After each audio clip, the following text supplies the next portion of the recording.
Assalamualaikum warahmatullahi wabarakatuh.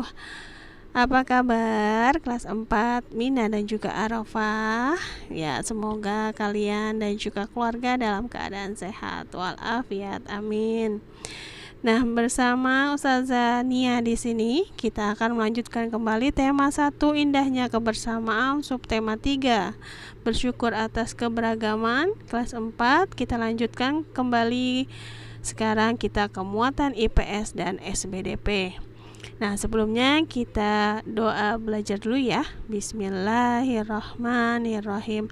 Rabbi zidni ilma warzuqni fahma. Amin. Sudah siap? Ya, kita akan mulai. Ya, sudah siap? Kita akan mulai muatan IPS terlebih dahulu KD 3.2. Nah, di muatan IPS kalian akan merasa lapar ya, karena kita akan membahas tentang makanan. Nah, makanan tradisional sebagai identitas bangsa. Setiap daerah di Indonesia memiliki makanan tradisional atau makanan khas ya. Nah, makanan khas ini dari setiap daerah memiliki keunikan dan kelezatan yang berbeda-beda. Nah, contohnya di sini ada nasi timbel. Siapa yang tahu nasi timbel? Ya, nasi timbel itu berasal dari Jawa Barat. Nasi yang dibungkus daun pisang seperti itu ya, seperti yang ada pada gambar. Kemudian beras yang digunakan adalah beras bagoto. Ya, bagoto itu ya, atau beras merah campuran, atau kadang juga beras putih ya. Nah, nasi timbel terdiri dari nasi, ikan atau ayam goreng ya, ikan goreng atau ayam goreng, kemudian tempe, sambal terasi dan juga lalapan. Enak ya. Baik, lanjut ke makanan selanjutnya. Di sini ada nasi jinggo dari Bali. Ya, nasi pulen yang dibungkus daun pisang dengan porsi kecil, hampir sama dengan nasi kucing ya dari Yogyakarta. Nah, ini dilengkapi dengan mie goreng dan juga suiran ayam pedas. Kemudian ada papeda dari Maluku. Nah, papeda terbuat dari bubur sagu ya, atau pohon sagu. Kemudian papeda ini memiliki rasa yang tawar ya, atau tidak berasa. Kemudian disajikan dengan ikan tongkol atau mubara kuah kuning ya. Kemudian ada bubur Manado dari Sulawesi Utara. Nah, bubur putih yang berisi campuran jagung manis, labu, kangkung, bayam, dan juga kaldu ayam. Nah, bubur Manado juga dapat disajikan dengan suiran ikan cakalang goreng. Dalam satu mangkuk semua sudah ada ya, ada sayuran dan juga ada lauknya. Bergizi ya. Ada yang sudah pernah coba semua makanan ini? Ya, mungkin ada ya. Oke, kita lanjutkan. Baik, kita lanjutkan ke makanan khas lainnya. Ada gado-gado dari DKI Jakarta ya, yang di gado-gado ini terbuat dari sayur mayur ya, sayur-sayuran yang direbus kemudian dikasih saus kacang. Kemudian ada rendang. Nah, ini makanan favorit Ustazah nih ya. Rendang. Nah, pasti kalian juga suka ya, dari Sumatera Barat atau Padang. Kemudian ada pempek dari Sumatera Selatan, yaitu Palembang ya, yang terbuat dari ikan ya. Kemudian ada kuenya, ada snacknya, ada bika Ambon dari Medan ya, dari Sumatera Utara. Nah, ada banyak lagi ya, ada sop konro dari Sulawesi Selatan ya. Tahu sop konro? Ya, sop ya, terbuat dari daging sapi. Kemudian ada ayam taliwang dari Nusa Tenggara Barat ya.